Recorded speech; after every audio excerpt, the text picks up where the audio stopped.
Hey, what do you know? This is the Melvin Live Show, episode 201. Mind you, episode 201. Now, today we received one of the best news that we have been waiting for here in Singapore.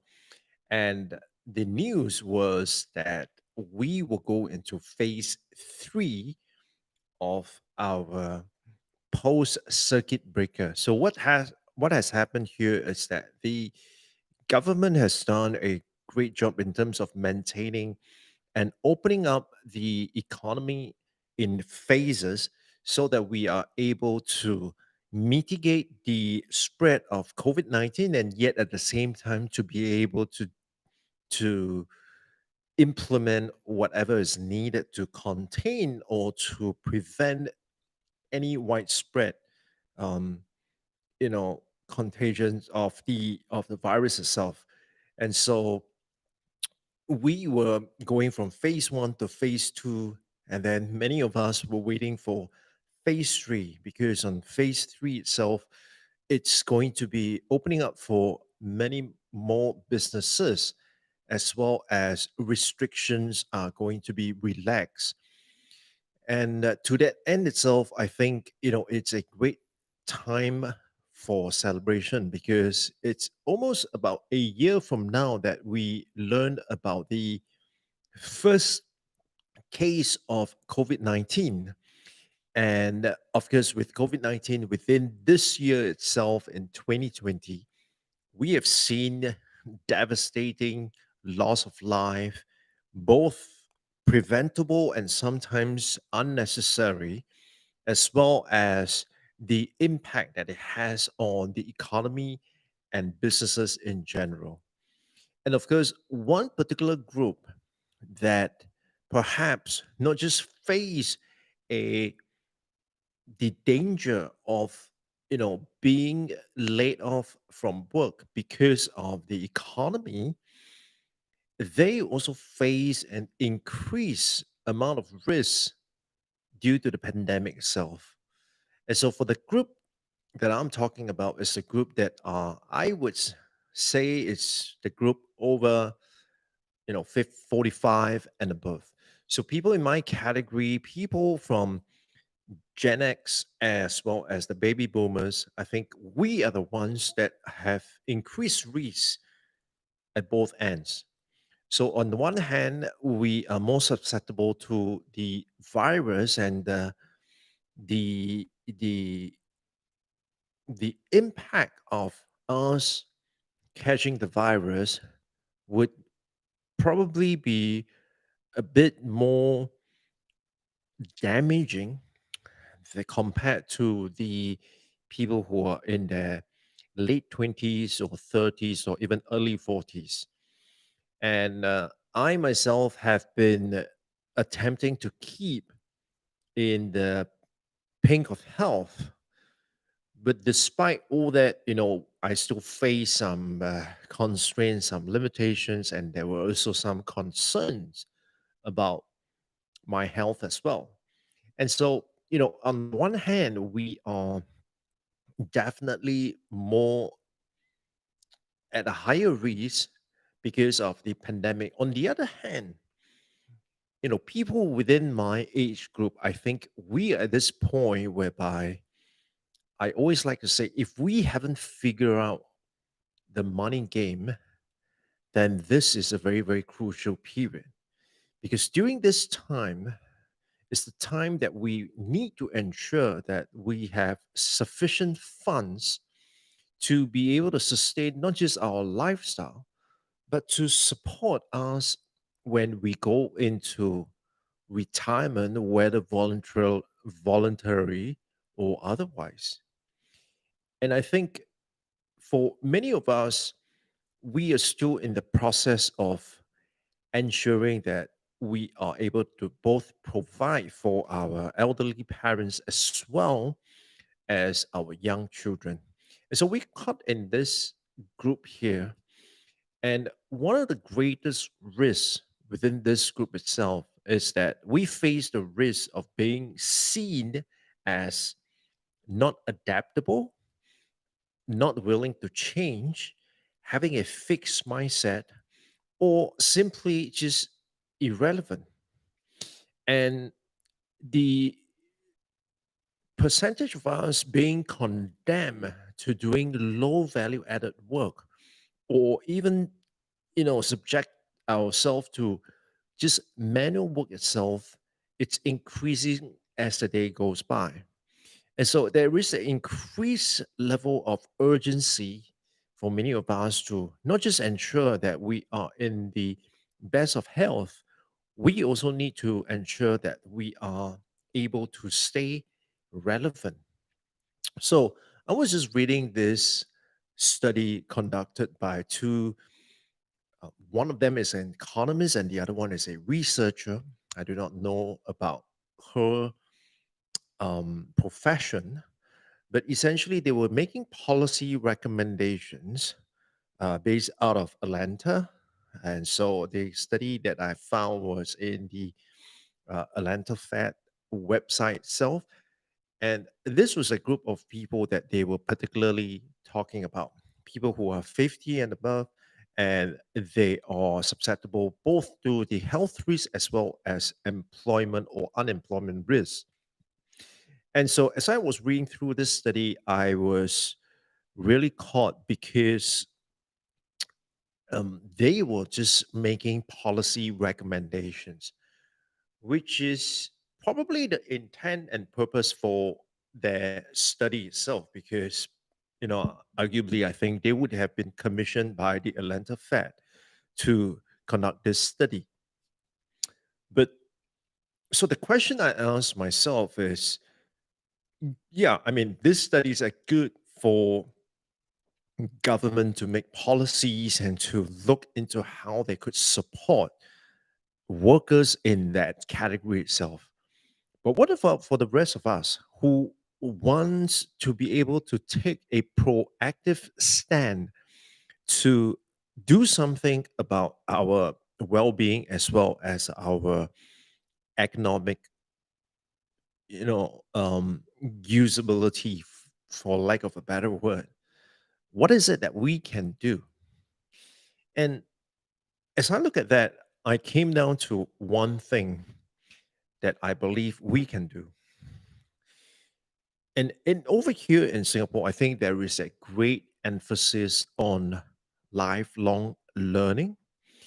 And while I agree to that concept in principle, my point of view is that lifelong learning, or at least the way that my government is promoting it, it's not the way that it's going to work.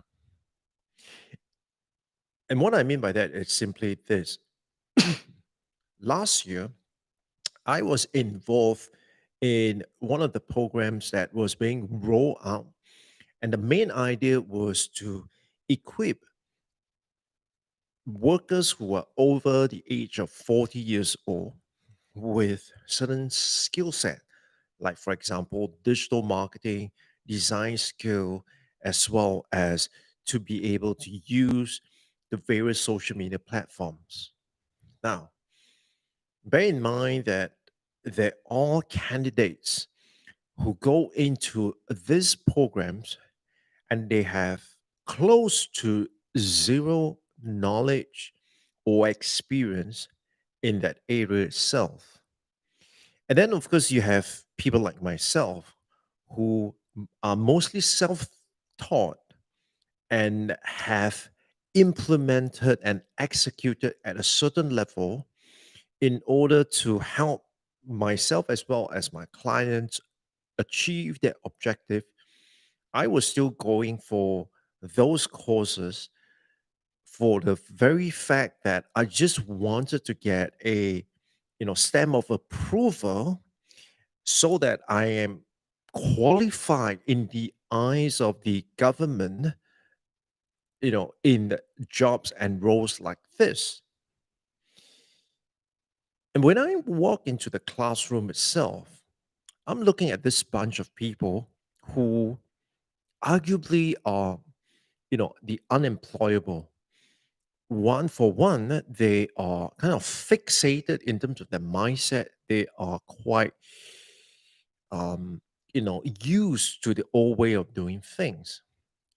On the other hand, they are also the group that have a little bit more expectation and also have a little bit of an attitude when it comes to doing work. And so because of that experience and their expertise itself, they naturally would think that they would,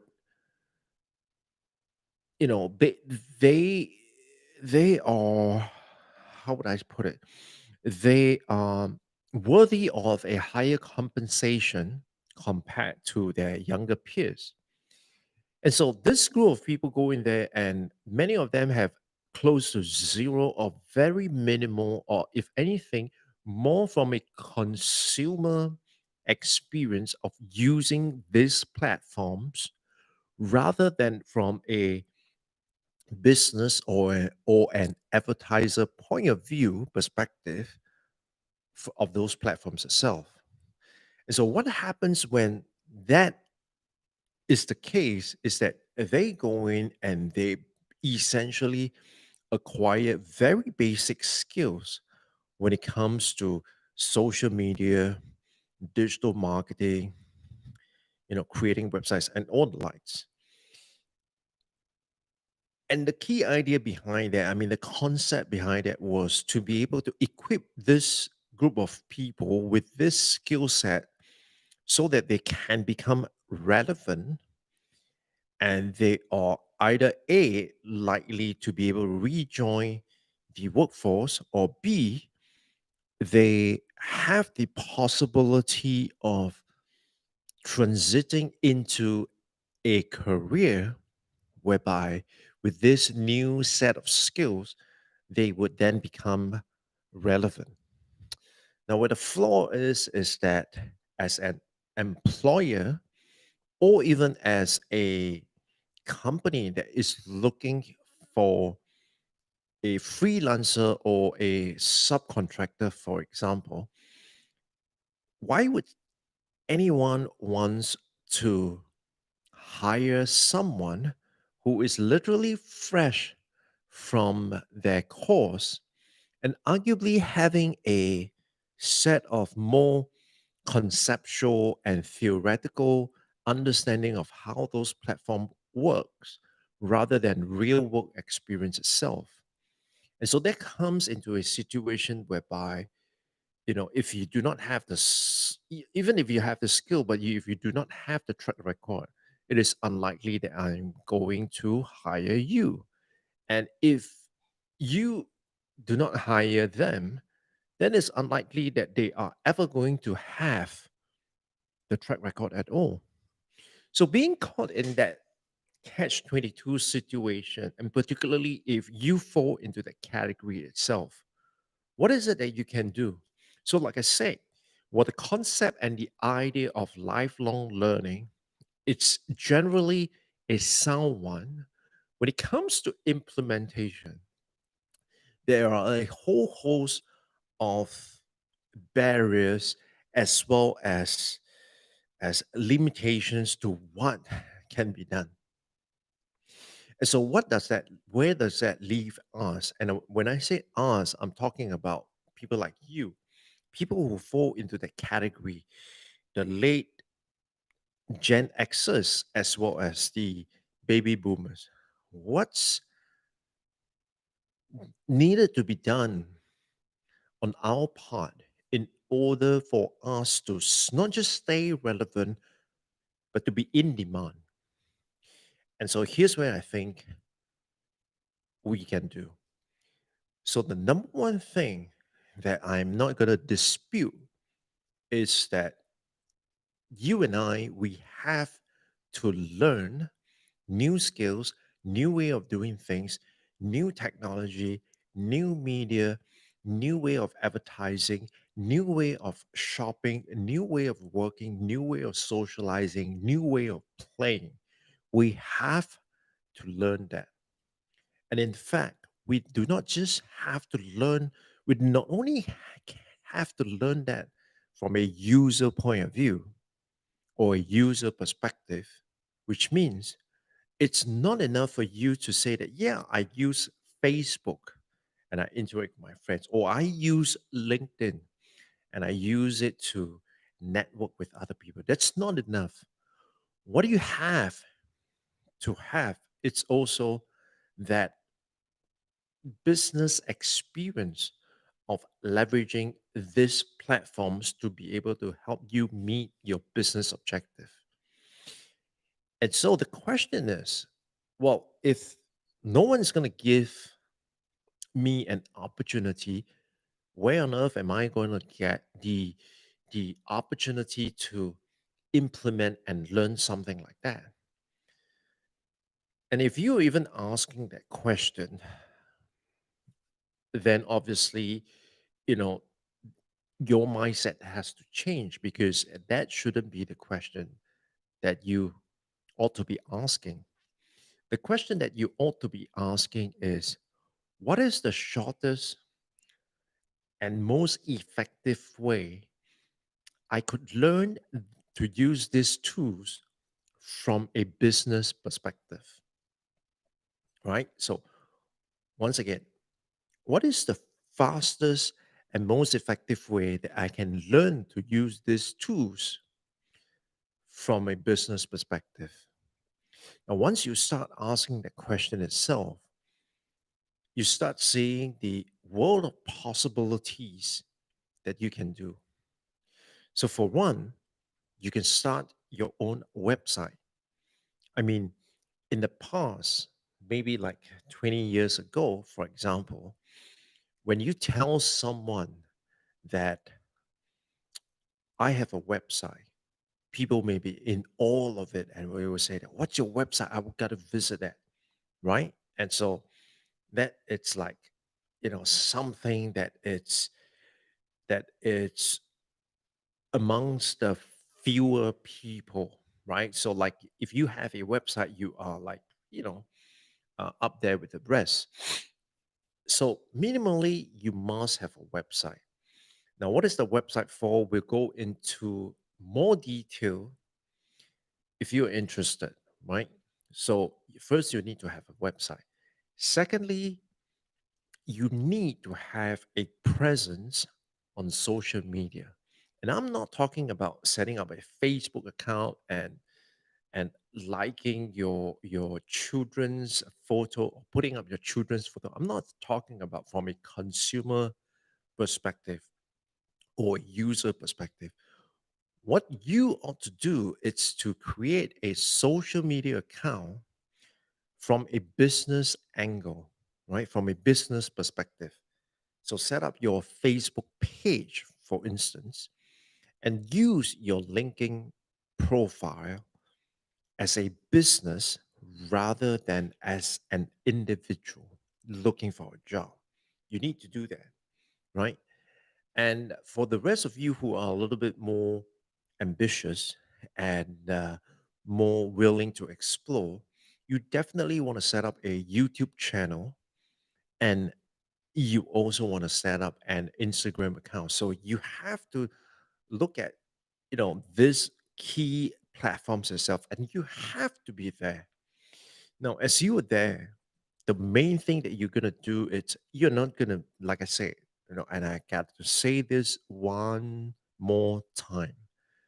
You're not gonna use it from a user perspective. You're gonna use it from a business perspective.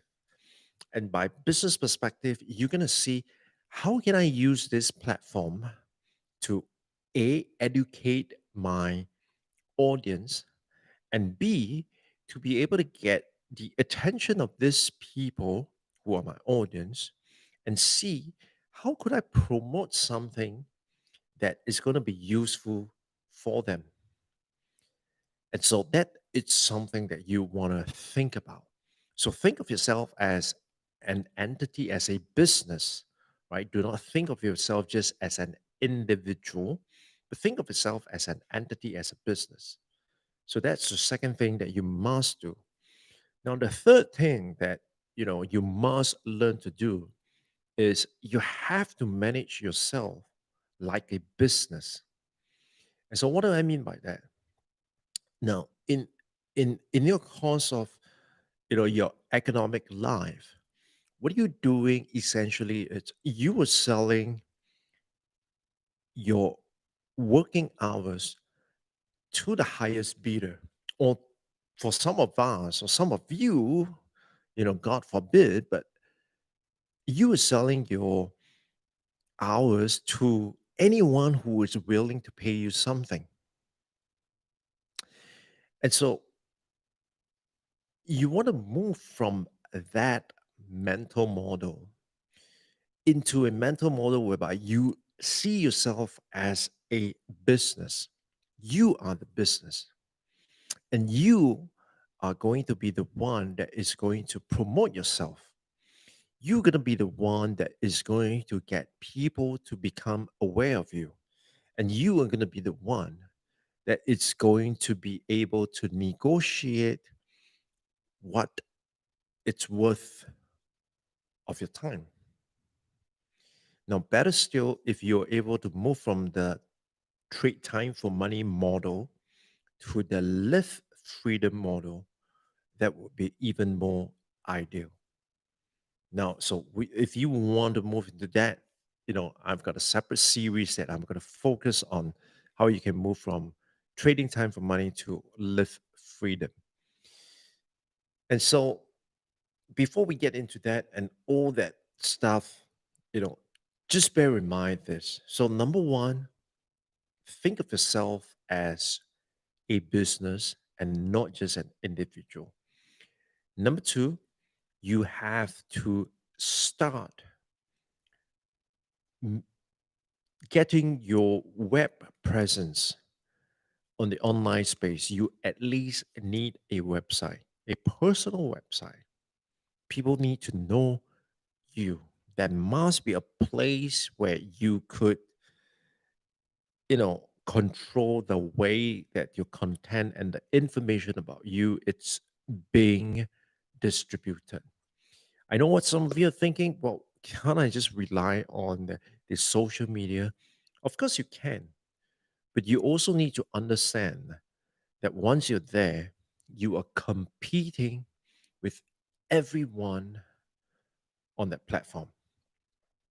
And unless you are that shining star, like I always say, you're gonna be at that corner shop at the eighth floor of this 10-story mall, right? People may stumble upon you, but it is unlikely that people are going to go to the mall just to go to your shop. Likewise, it is unlikely that people are just going to go to that social media platform to check out your account. So think about that, right? And so you can definitely and you want to use this social media, but to think that that is going to be your permanent place to be, you'll be awfully wrong, right? So that's the thing. Now, better yet, let me give you a bonus.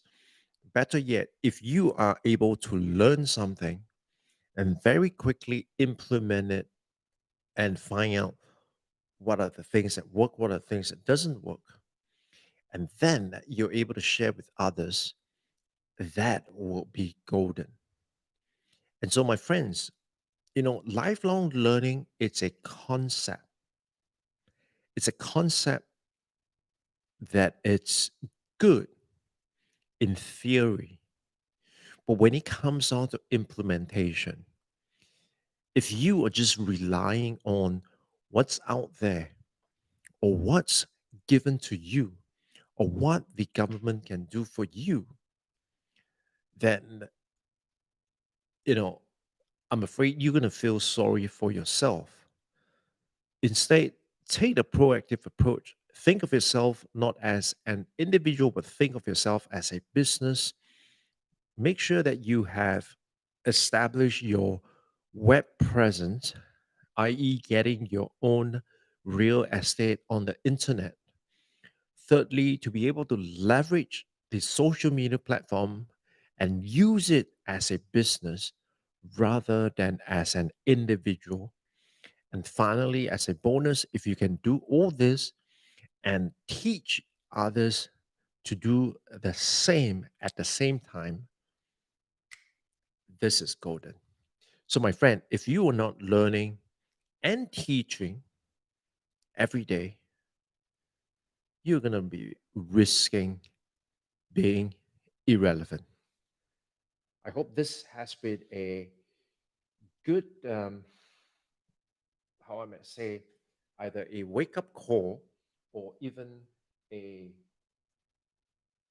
point for you to consider and to really think through, right? Because this is so important. Right now is the time to do this. And if you're not going to do this, then when?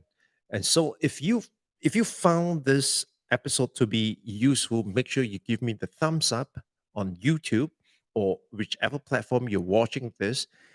And if you want more content like this, make sure you subscribe to the channel. And I'll be back tomorrow to bring you more good stuff on the Melvin Live Show when we talked about how I built this one person, 1 million all digital business while being a independent consultant and freelancer all at the same time. As well as at that, right? So catch you guys on the next one. Bye bye.